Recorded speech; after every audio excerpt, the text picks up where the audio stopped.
Okay, they're hooking up. So I'm going to play the intro in about 20 seconds, and then after it's over, you're ready. Okay? Thank you.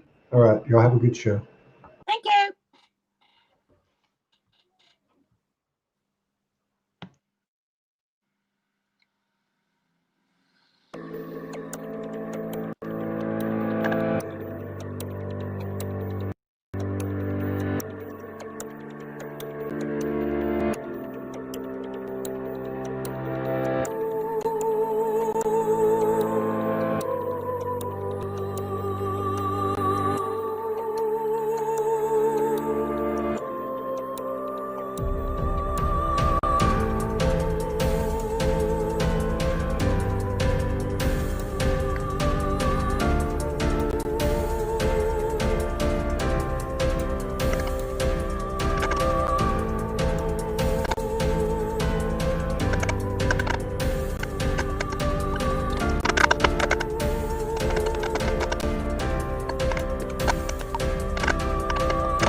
What's the crack?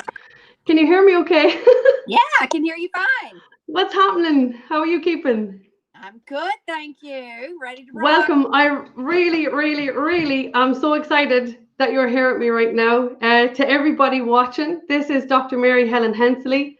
She has been one of the most influential people in my world. For many years, Mary Helen was, I've got to say this, and I mean this in the best way with the most love, the quirkiest, off the charts, different type of person like ever before I had any type of an introduction to the like spiritual community, if you know what I mean. She's an exceptional woman. So much so I had to actually write down how would you say elements of who you are in this lifetime, because this lady, let me tell you guys watching, plays full out. She is a doctor of chiropractic, a metaphysical healer. And I love the analogy of how you explain that, which is window washing of the soul, which I'm going to bounce back to. A published author, writes the most exceptional stories. Again, I want to come back to that. A public speaker, a super solo mum of two beautiful girls, Gemma and Jada. She's a dot connector. I love this shit. And an all-round steward of humanity. And again, thank you for joining me here today. I really appreciate it. There is no place I'd rather be.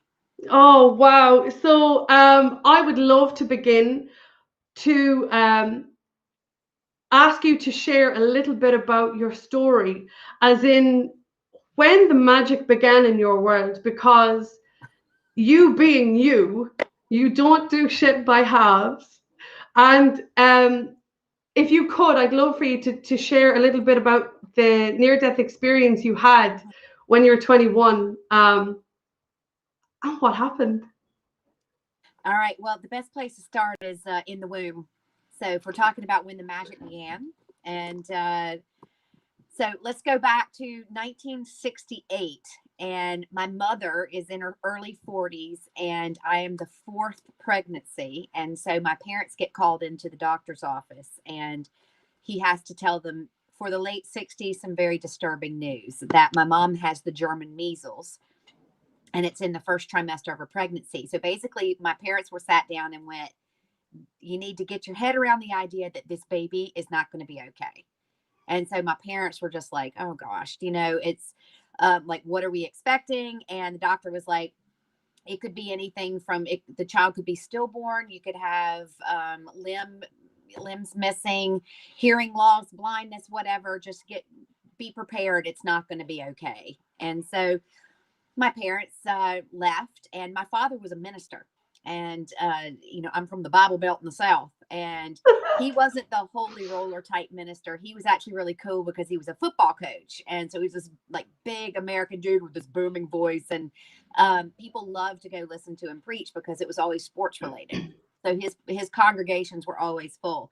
And, but they were very much so in that box of modern day Christianity and what that meant to them. And so this was really interesting because after they'd been given this news, my dad gets what he described as a celestial visit.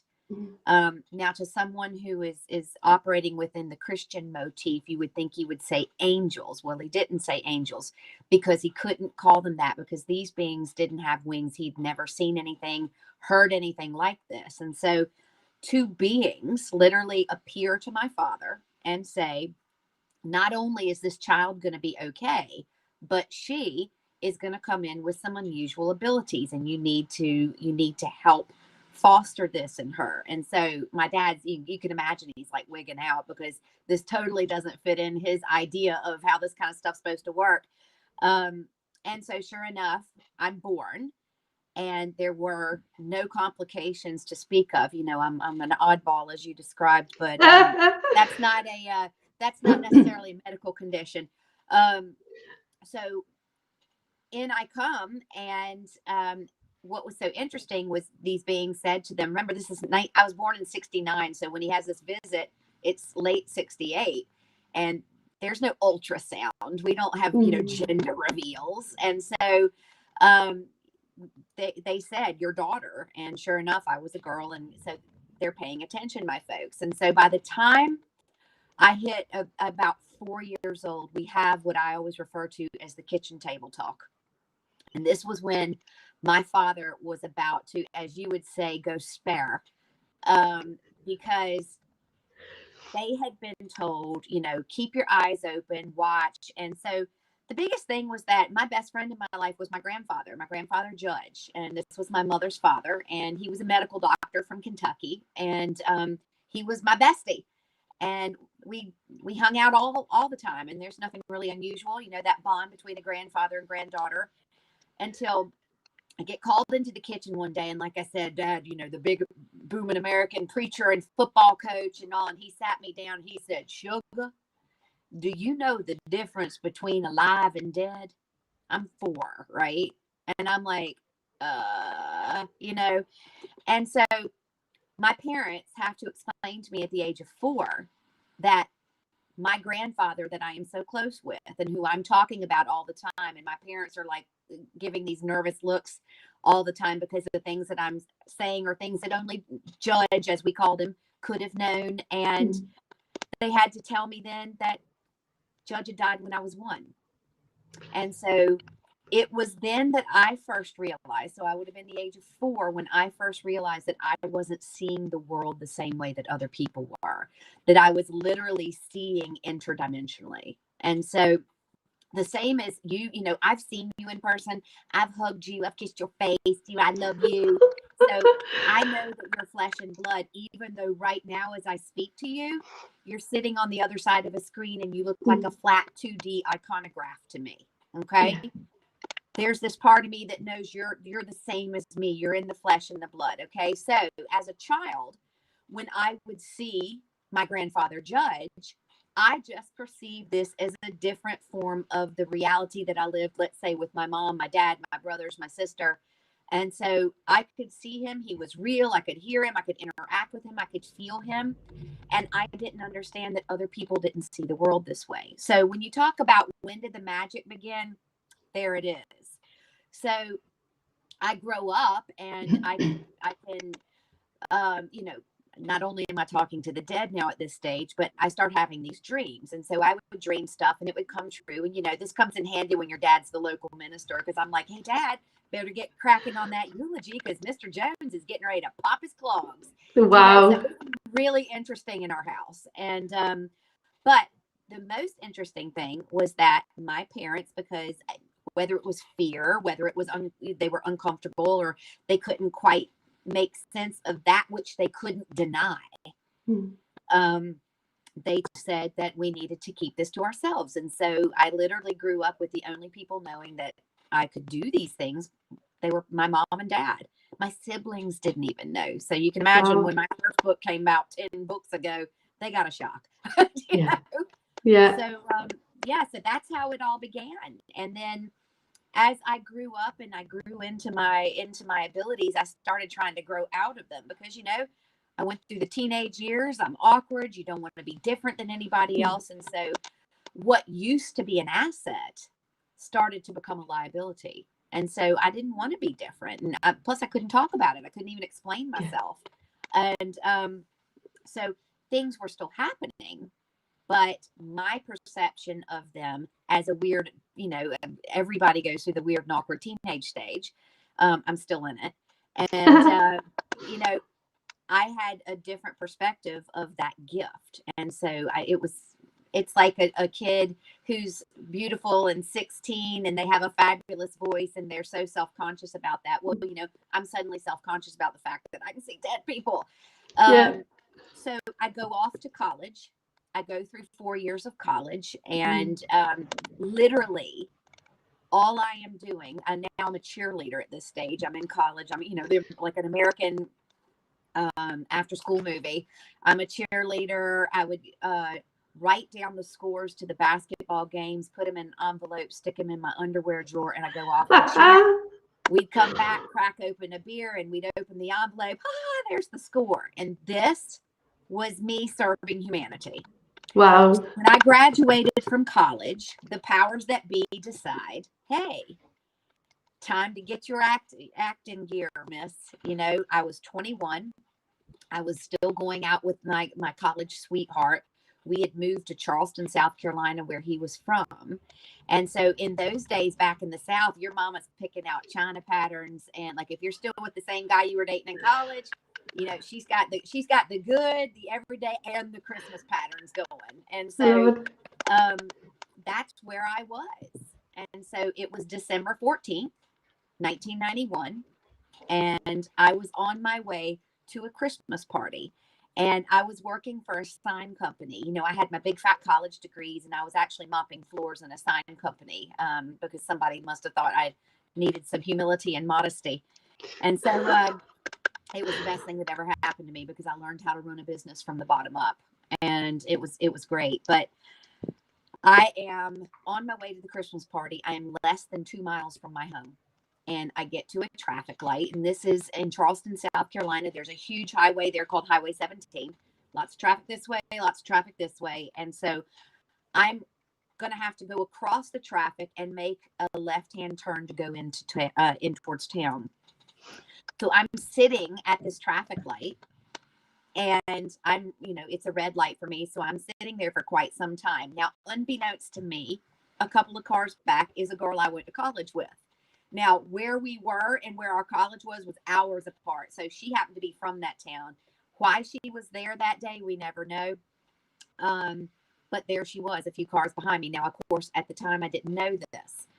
But my light turns green, and I start to make my way across the traffic. And when I get to the last lane of traffic, remember, I'm in America, so I'm on the left side of the car driving. I look left. And I see a car coming at me. The police estimated at 75 miles an hour. And it was an elderly gentleman who should have lost his license when he hit a couple earlier in the year. But he came barreling towards me. And it was then that my entire world changed. And I like to say it was the metaphorical and the metaphysical crossroads of my life, because everything that I knew to be true from that moment forward changed. It imploded right in front of my eyes. And so time literally stood still.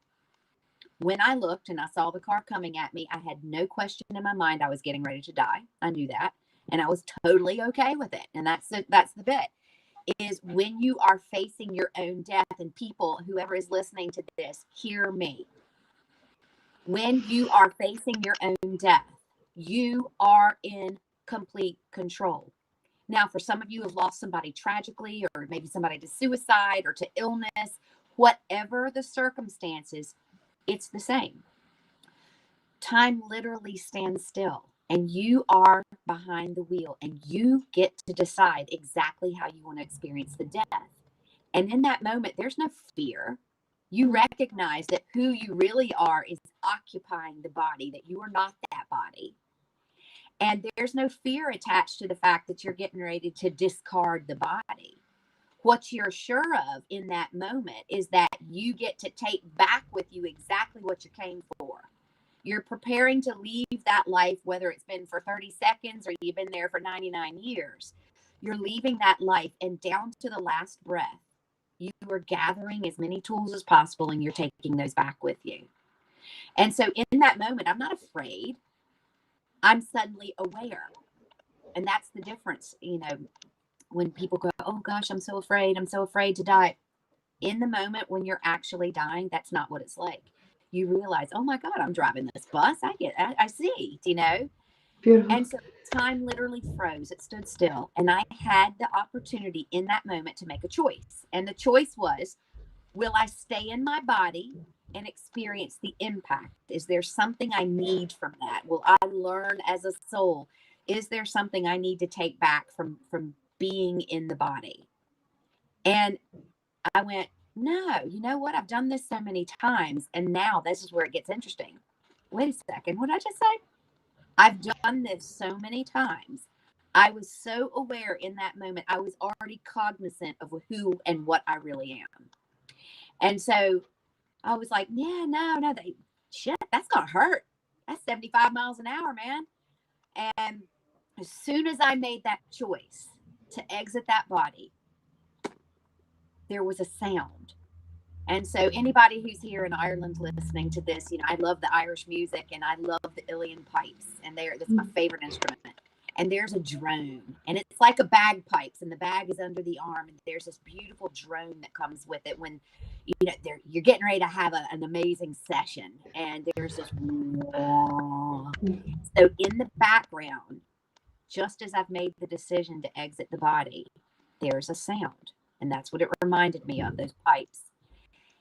And as that sound is playing, I'm suddenly no longer in my body, and I'm above my body. So I have exited my body. Listen to what I'm saying. I have exited my body before my body is dead. Mm. I am now hovering over, and I am looking down, and just like that, everything sped up, and wham! I witnessed my own death. So I see that old gentleman blow through that light, and he hits my car at 75 miles an hour. He folds it in half. It's a T-bone, a T-bone accident is what they call that. So my car folds in half. In that moment, my head goes through the window. My neck breaks. Glass blows out of all the car. We're spinning around the intersection. My seat folds in half. I'm hanging off the back of the seat like a little puppet. And the car spins and then comes to a stop. And I'm watching this. And this is when I have to tell you, people are like, oh my God, what is it like? You're in shock, or you're trying to get back into the body. You're like, oh, I'm only 21. Let me back in. None of that. The best way I can describe that moment is if you have been outside, or if you've been in the gym or whatever, and you're nasty and sweaty and you're hot, and you come in the back door and you peel those clothes off and you throw them down by the washing machine, and you go and have the most glorious shower. Mm. The last thing you are thinking about is the clothes sitting next to the washing machine. And that's exactly what it's like leaving the body. Beautiful. Wow. I think that's going to be a huge source of comfort for many, many, many people listening. As you said at the beginning, to anybody who's lost somebody, or who's afraid of death, or there's so much fear around it, so much fear. And to hear what you've experienced and in so much detail is just epic to be on the receiving end. This isn't my first time hearing this story. I can imagine what it's like for people listening at the moment. What did you do with this situation? What did you do? So you're outside of your body, you're observing everything. You have a choice point. Do you continue on feeling this? Or we obviously know what happened. You're back in the skin. You're talking to us right now. But how did it get to that point? Well, it was interesting because it was like being on a water slide. It's like once you're on the ride, woo, you're on it, right? And so I'm watching this, and I got to watch several things. And remember how I said to you, and this is why I said this, that my friend from college was a few cars behind me. Yeah. Here's what was so incredible. I am now, because of that sound is obviously me, my essence, who and what I really am. That vibration is what's keeping me connected to the earth plane, because I can still see everything that's going on. But now I'm out of the body. All of a sudden, I'm like, oh my God, there's Mim. And she's somebody I went to college with, right? She was a few cars behind. I watch her recognize me in that car. And I could feel everything she was feeling. I wasn't attached to it, but I could feel it all. It was like everything was, we became that one. I could see people running around, doing all sorts of strange things, you know, that you do, like when you're looking at a dead kid in a car. And then I saw a guy in a uniform come up, and he reached through the blown out window and he turns the car off so the engine wouldn't blow. And I'm watching all of this, and I've got no more interest in trying to get back into my body. I'm literally just observing. And so it was at that moment that sound changed. And now all of a sudden this vibration is lifting. Okay. It is, I always call it the music of the spheres. It's the most beautiful music, frequency, sound you've ever heard. And I've never heard anything like it on this planet. All of a sudden, everything's getting lighter, lighter, lighter, lighter. And next thing, I am no longer watching that accident. I've landed somewhere else. And it was literally, I was here, then I was here. And I think some people have that tunnel experience during those 2 points. But for me, I like blew right through the tunnel. You know, I'm an overachiever. Legends, I love it. I didn't get the whole tunnel thing. You know, it was like I was that light. And so all of a sudden, here's me, and I'm in this space, and I'm like, this is utterly incredible. I was still conscious of having a form. I had obviously no body. My body's dead in the car. But I was still me. I still knew who I was. I knew who I had just been. But now all of a sudden, it's like I'm getting a whole lot smarter by the second. I suddenly remember who, oh my God, oh, that's how this works. Oh my God, yes. The veil of forgetfulness just got pulled off. And that's something that's necessary in order for us to engage in life here on earth. Because if you walked around all the time knowing what I know about who we are, you would. I chose to come back in order to assist other people. So, you know, it's not detrimental to me that I know this. But can you imagine if you're a soul who's coming in trying to accomplish something here, if you knew everything, if you had no worries, no fears, no nothing, do you know how hard that would be to interact with the human experience? I always like to liken this part like to a game of Monopoly. Melissa, you and I both know that we cannot buy a hotel on Park Place with a $500 pink bill, right? Yeah.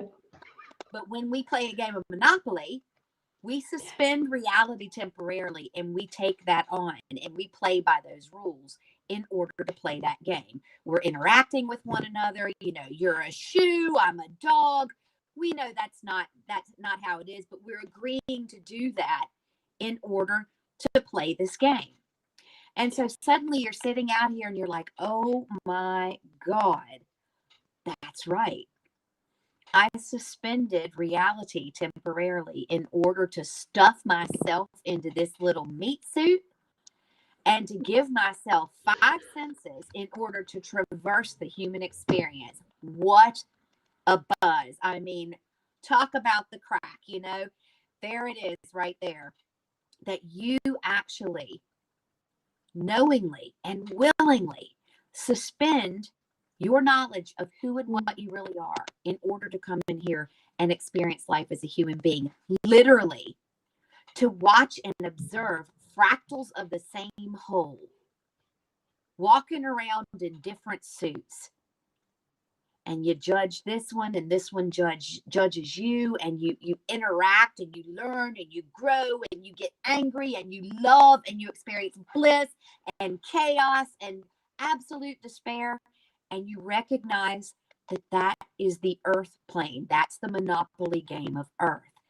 It is a dichotomy, a beautiful dichotomy and duality of darkness and light. And that's what makes this place so special, because these things happen simultaneously.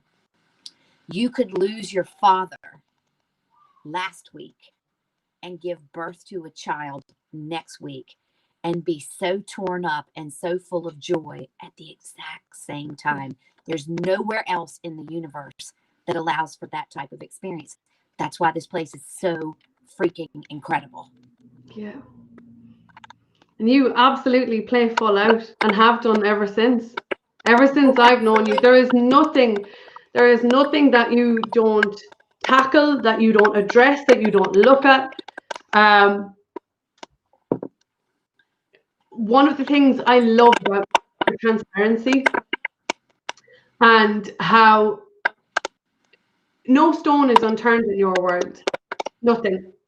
One of the things you said earlier on was your capacity to feel what that lady, your friend from college, was feeling. Mm-hmm. So you start to, that's one of the things that I heard you describe. In this game of life, we take on these roles. I'm Melissa, you're Mary Helen. We're all here to experience this lifetime fully. What I would love for you to address or to talk to is about a post that I saw the other day. There's just some comments coming up there at the minute. Have you got your phone down a little bit lower or something, that there's noise interference? The noise no. I'm only hearing when you talk. Okay, hang on then.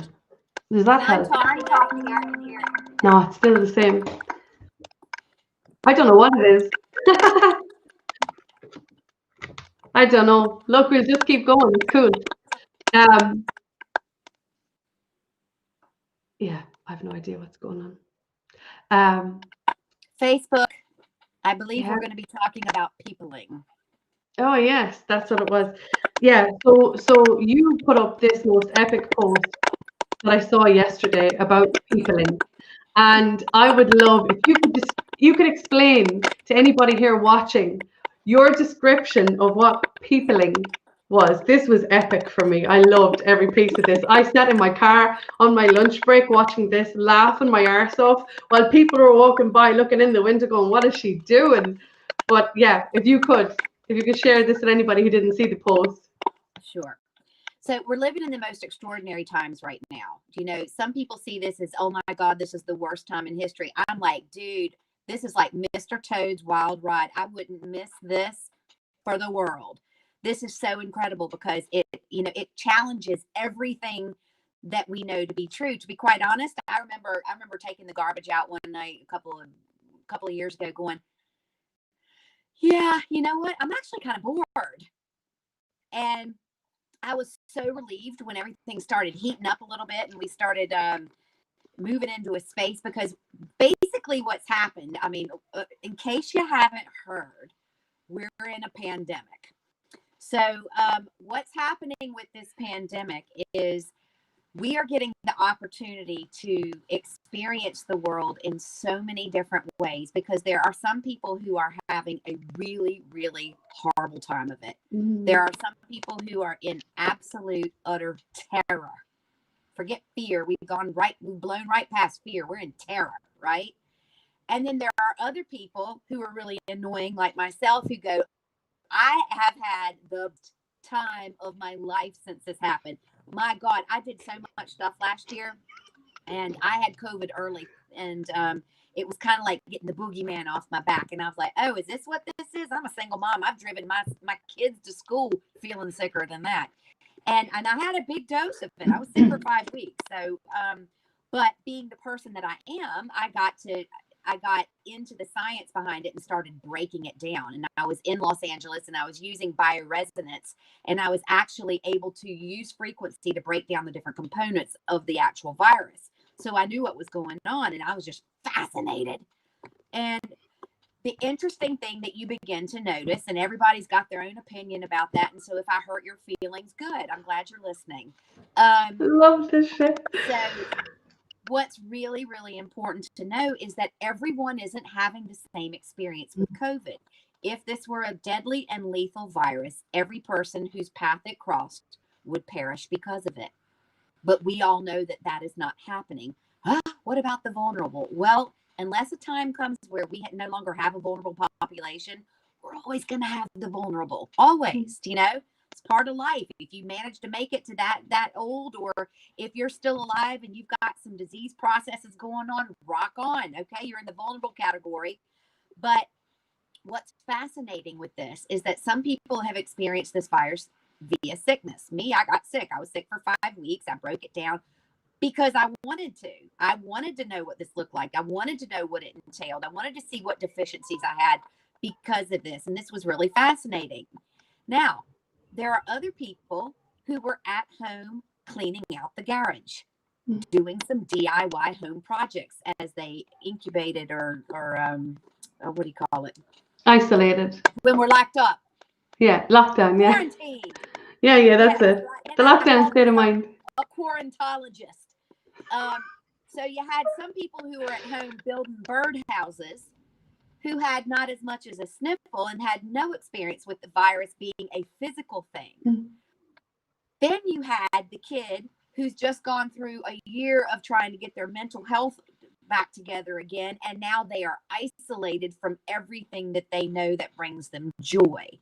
And then you've got this person over here who's writing a book about it. And then you've got this person over here who just cleared out their 10,000 emails because they're home from work and have time. Every single person is experiencing this thing in a different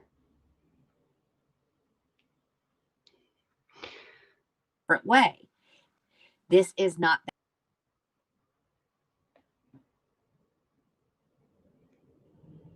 if you've lost your sound. 4D, oh, I got you. And we're in 5D now. Yeah. And so 5D is all about choice. Yes. And now that we sit in this 5-dimensional reality of the world, we are all getting the opportunity to people. And this is what you saw and started laughing about the other day, is because I put a post up on Facebook talking about peopling. And what's peopling? We all go through these waves. And if anybody says you're not, you're lying. I see ya. We go through these ways where I'm like, I'm good. I'm getting up and I'm going to go to work today and I'm doing my thing and I'm okay. And then somebody says something that is so mortally stupid that you're like holding it together so that you don't lose it.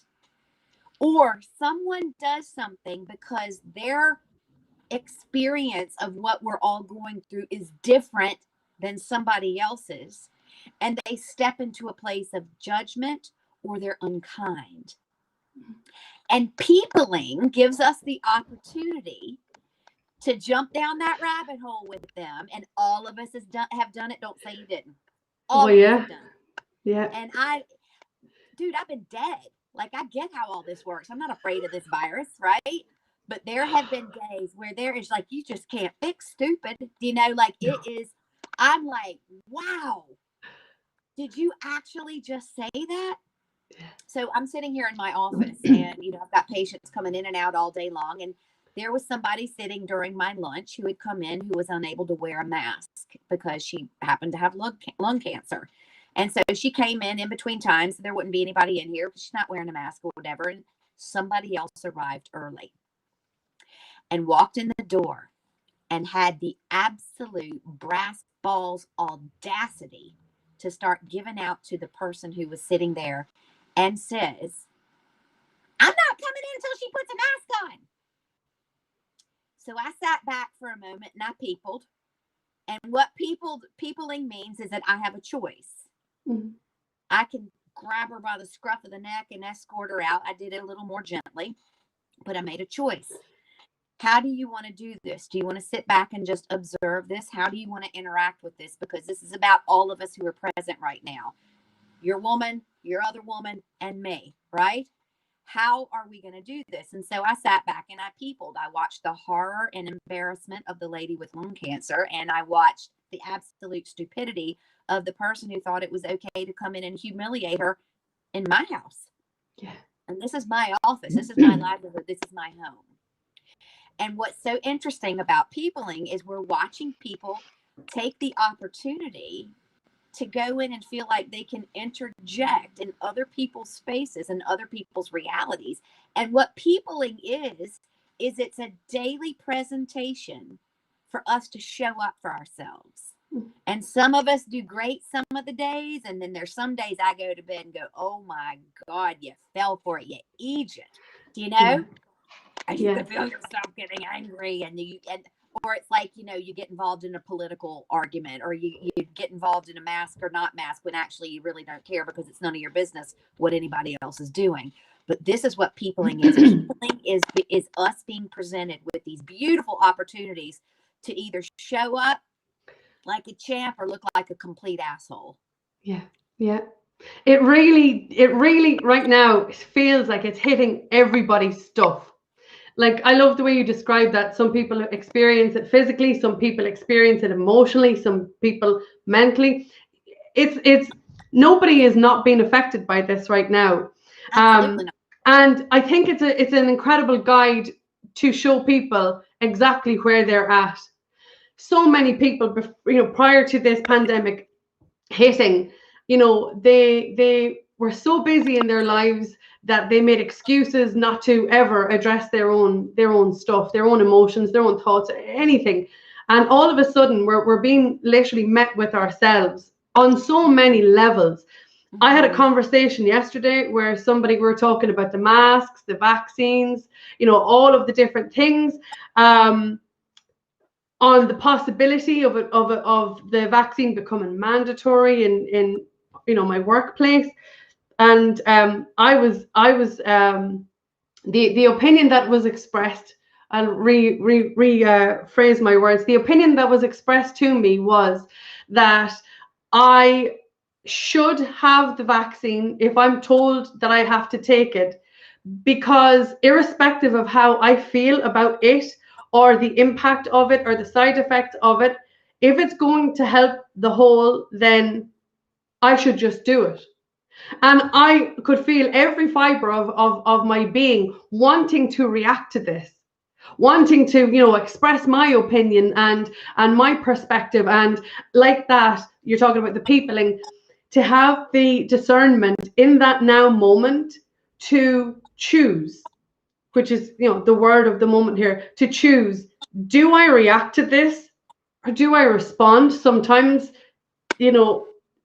saying nothing at all is the best answer. And it just amazed me, because in some conversations you can really see where a person is at, and you can see that if you go there and engage with something that you don't share, their thoughts or their beliefs, that you can get pulled down and into a rabbit hole that breaks off into a million others, and it's just not good for you. You're talking about the situation you're met with. That present moment was 3 different people in that room, and what to do in that now moment. And I think that there are so many people, when they focus on this, their minds they're either gone so far ahead of themselves that their anxiety, overwhelm, all of this stuff kicks in, or they're so consumed by the fear of contracting it physically that they stop living. I mean, it's nobody is untouchable with regards to the whole thing. I would love to ask you what your opinion is then. When you've got some people who have quite rigid mindsets, I mean, we live in a world where we're all going to have a difference of opinion. We have evolved from centuries of tribes with different core values, beliefs, opinions. We're now in a world where all of these opinions and beliefs are all very much in each other's faces because of social media. One person feels they're right, next person feels they're right, and all of a sudden it's an absolute shit show where you can, no matter who you are and what you believe, be pulled in one direction or another.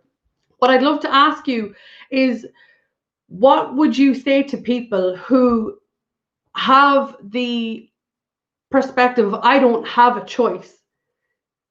I don't have a choice. We hear it come out of so many people's mouths so many times. Well, I don't have a choice, so I might as well just get on with it. What would you say to people who really, are attached to that storyline? And that's okay. That might be the storyline they came here to experience. Yeah. So what's really important about knowing who and what you really are is having an understanding that every single soul that walks this earth has come here to experience something they need to experience. And we spend so much time trying to change people's opinions or trying to fix them or give them a different perspective. You just smile and nod. You set your parameters. So how did that story end? I looked at that lady and I said, I have spent so many years trying to surround this office with love and to create a space where people are safe. And your approach to this is not something that I'm going to welcome in my space, and I'm inviting you to leave now. What? But you're not welcome here anymore. And it's being able to say that, not in a hurtful way, but in a way where you're showing them the door. It's, I had another person come in and was glaring at me because I was wearing a protective face mask. I'm 8 hours a day. It's being a chiropractor is like being in the gym 8 hours a day.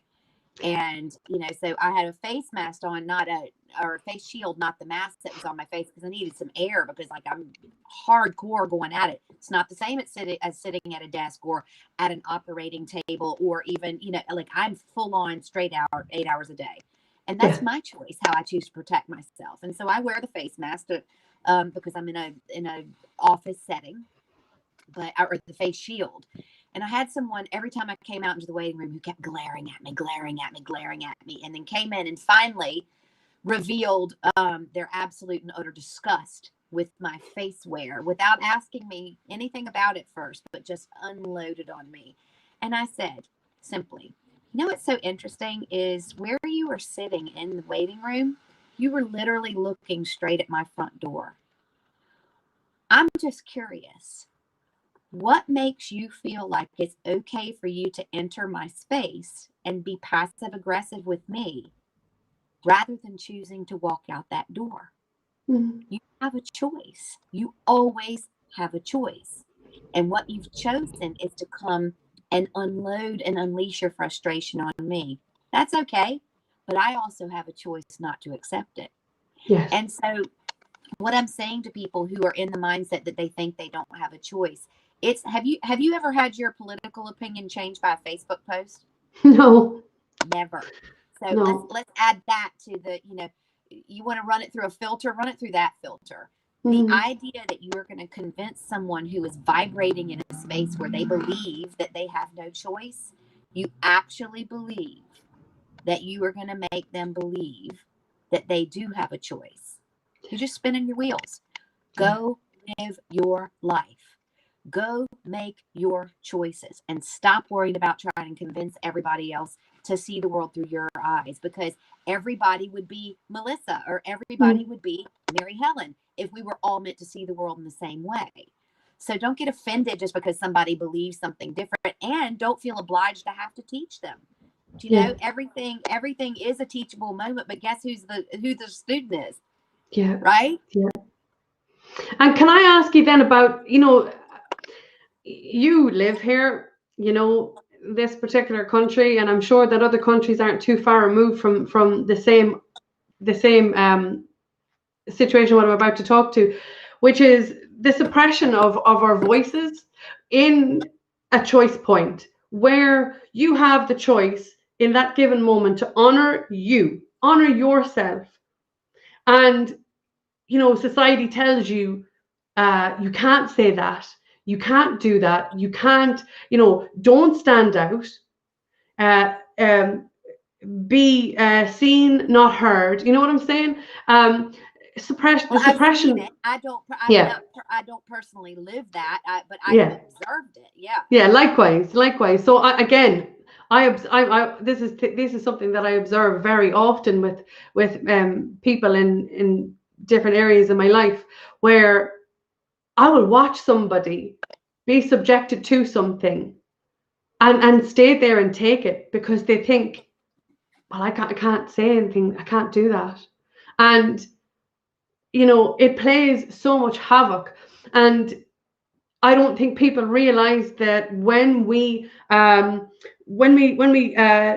suppress our emotions, how we feel about something, the damage that we can actually do. I'm not just talking about you know, the COVID situation. I'm talking about in general in our lives, the amount of things that we have suppressed, even subconsciously, the effects that it actually has. You shared a post a couple of days ago. If you don't mind, I'd love to just read it.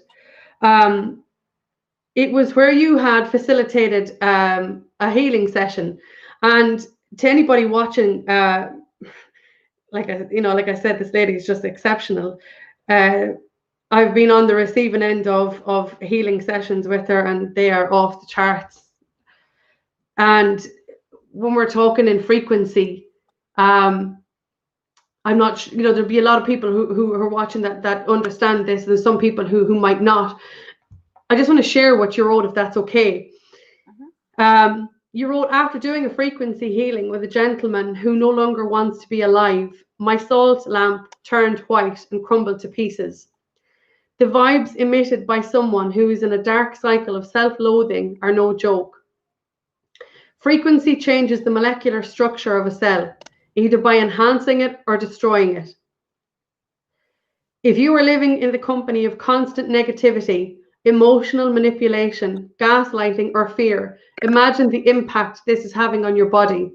Misery loves company. Take care of yourselves, my friends. And this is just to show, this is a picture of the lamp that Mary Helen's talking about. Like I said, nothing happens by halves in this lady's world. I would love my new Christmas salt lamp. There you go. But I would love if you could share, just to follow up on kind of what we've been talking about, the impact frequency wise when all of what I've just read out is active in somebody's field, the damage that it can do, the detriment of never addressing it. And well, I mean, the picture speaks 1,000 words. If you could just talk to that experience.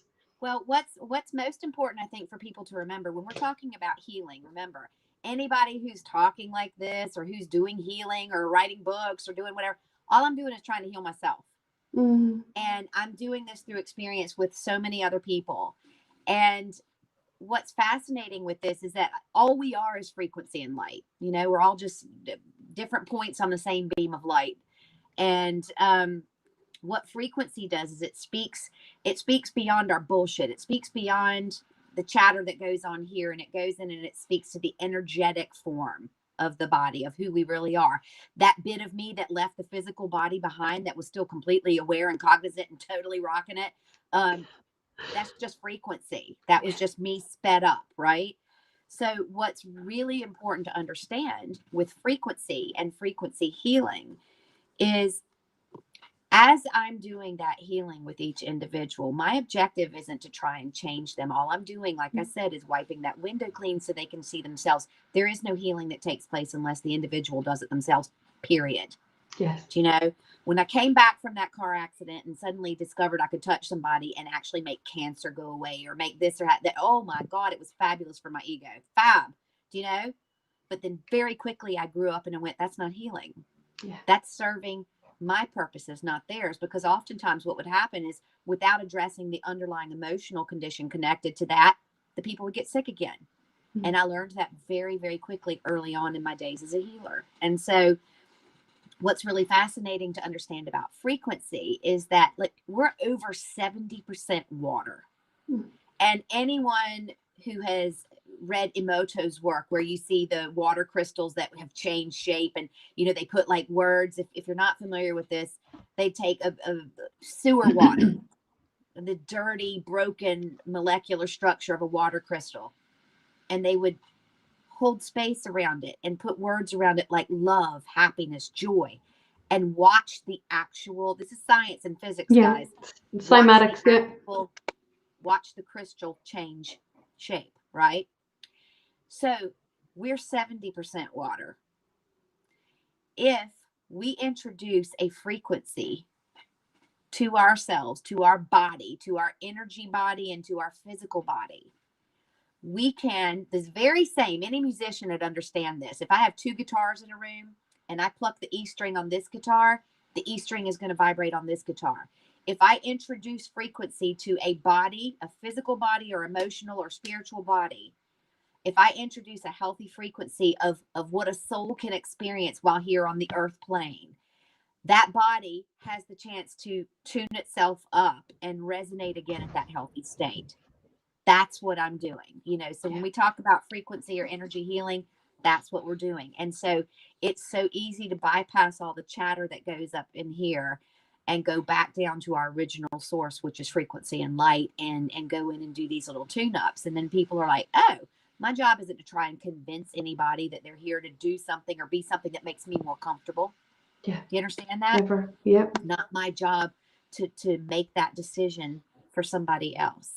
But we do this often. We have our, you shoulds, and we should all over the place, and it's really, really important that we call bullshit on ourselves, right? Yeah.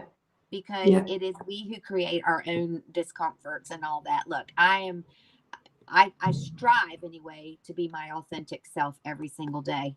Does it happen every day? Probably not to the degree that I'd love for it to. But the thing about having been dead is a whole lot of stuff that a lot of people get caught up in and worried about. I don't. I open my electricity bill and I'm like, yes, I got lights, mofo, man. I work for this. I have a job and I use that electricity and I'm going to pay it with gratitude. I am so glad that I actually can, there were many days when I had to scrape it out of somewhere else to go and, some other account to go pay for it here and there. There were many tight days, and I was so grateful that I was able to do that. Yeah. And so there's that mindset. And then there's the one who opens the bill. I'm like, you're reading that by the very lights that you're looking at the bill for. I mean, like, introduce gratitude to every situation. Introduce the fact that you chose to come in here and jump in and feel it all. You don't have to feel happy all the time. That's a fairy tale. Yeah. You don't have to feel sad all the time. That's also a fairy tale. But what you did come here to do was to feel. Yeah. And so if you would stop judging yourself and stop judging other people and you'd actually get in there and feel, guess what? If somebody that you see tootling down the street is not wearing a mask for whatever reason, it's not your business if they choose to live or die. Mind your business. And that's the theme of the day, because everyone isn't afraid of death, nor does anybody want somebody else making their decisions about that. Absolutely. And that's something we really have to address in ourselves, that we've become so terrified. And we have made that the ultimate, let's run from that at all costs, that we are actually allowing vulnerable and elderly to sit by themselves in a pandemic without touch. Listen, anybody who knows about the monkey experiments where they took the baby monkeys away from the mothers and deprived them of touch, and how they became weak and more vulnerable, it's simple what we're doing, and I choose not to participate in that. I always ask first. I respect people's space. Hug? Yeah, I'm hugging people all day long. Do you know? Yeah. And, Connection is what we came here for. That's what we came here for. Yeah. Am I terrified that I'm going to get a virus? I'm not. Do you know, I've already had it. I know what it feels like. But there's a mutant strain. Really? Of course there is, because we have a vaccination that we need to push. So, of course, we've got to have a mutant strain. Do you know? So it's all, look, people are going to live and experience life the way that they need to and want to. And what we need to do is enjoy where we are in our own personal space and evolution. Yeah, but some people are taking away my freedoms. People can't take away your freedoms unless you give them away. Your freedom might look differently, might smell differently, taste differently, but you'll always have, as long as you have this, and as long as you have choice, and as long as you exercise choice, then you're in control of how you choose to do this. And if somebody does take something away from you, how you choose to people in that situation, that's where the meat and potatoes of it is. Do you know? That's where the good stuff is. It's how you choose to interact with that situation. Yeah, and that's always your choice. So I guess what I'm hearing you say is the important thing is to stay in your lane, your own lane, tend to your own frequency, nurture yourself, observe, don't absorb, and to be present, to be here now, be in the present moment. Yeah. And stop making yourself the freaking police for other people's decisions. Do you know? Yeah. If it's something that is putting you in mortal danger, guess what? Stay home. If you feel like you have the right to go out and terrorize other people because they're choosing things that are different than you, stay at home, right? We have that choice. You have that choice to stay at home and be perfectly safe. But I need my groceries. Well, so does the person who's different than you. They might have a different religion. They might have a different skin color. They might wear different clothes. They're different than you are. They have the same right to go and get the provisions that they need, that you do. And everybody, spoiler alert, doesn't have the same beliefs that you do. We all have different sets of beliefs. That's what makes this world so interesting. Yeah, our differences. I'm mindful of the time. I would stay here talking to you forever, but Todd Medina is going to be hot in my heels speaking to the magic Gabriella Young. Before we finish up, I would just love to share with people even more magic. This lady is the author of a book called Understanding is the New Healing. And if you would very quickly, if you can, share what I think are you the first person who's brought this to Audible, the sound frequency? Yeah. If you could, I'll put it back in your hands because the world needs to hear what this is. Forever. This is my Understanding is I think it was my 8th book. And I've been waiting, hanging out literally, because I do all this work with frequency, and there's a frequency for everything. And so I went to Los Angeles. I recorded this book in audio for Audible, and behind it is absolutely jacked up with brainwave states and different healing frequencies, and it's the first book on Amazon Audible ever that if you're listening to a story about an interaction I've had, they're all about my healing sessions over the years. And so if you're listening to a story about somebody who has X, Y, or Z, the frequencies that we would use in that healing are happening behind the scenes in the music that's playing as I'm speaking. And I'm so excited about this because it's rare you get to do something for the first time, but, and to be the first at it. But just the impact that it's making on the people that have listened to it, it's life changing, because it takes something from an audio or audible experience and creates an immersive full body experience. So you're now living the story. It shifts you out of 3D into 5D, and I'm really excited about that. So yes, congratulations for that. Everything is on my website, MaryHelenHensley.com. I was just going to say we'll pop I'll pop a link in the comments when we're finished. When will this be available to download on Audible? It's supposed to be out this week. Yay! Look at the timing of this. I love this shit. Yes. I can only imagine. I've read the book, and the stories are phenomenal as well. Miraculous. results from these healing experiences that you facilitated in these are real people's stories. So to imbue these with these sacred ancient solfeggio frequencies is just off the chart stuff. So I will pop a link to your website. If anybody's looking to connect with Mary Helen, she's on Facebook. I highly suggest you follow her, because these little daily pop-ups of that you do just like light up my day. I swear to God, every time I'm like watching them and I pop in the comments, legend, you're just a legend, and they're just incredible, because you just Mary Helen Hensley author on okay. Facebook. And right. If you want to follow that page, because everything I do goes up on that. You'll Perfect. see Mary Helen Hensley, but it's getting kind of full. So if I'll just find follow that. the page. Yep, Mary Helen I'll do that and follow the page. The website you is. See my wacky ways every oh, day. Listen, it's incredible. MaryHelenHensley.com is the website. I would stay here for hours. I would love if you have the time, another time, to jump back on here with me. We could talk for hours. And I'm so proud thank of you for what you're doing. This is so wonderful, because, what's the point of me doing what I do if I don't have a platform to speak? And so I'm really proud of you for taking the step and getting out there and exposing yourself and absolutely just sharing.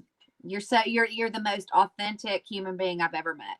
Oh, bless. Thank you. I'm here today minus my hoodie. My hoodie's my my little protective shield. So I brought up my superhero t-shirt today instead of my hoodie. But no, thank you so much. It's been an amazing conversation. And to anybody who's shared comments and stuff, I absolutely kept my eye on the prize here. I couldn't even take my eyes off you talking to you. But thank you to everybody for joining in.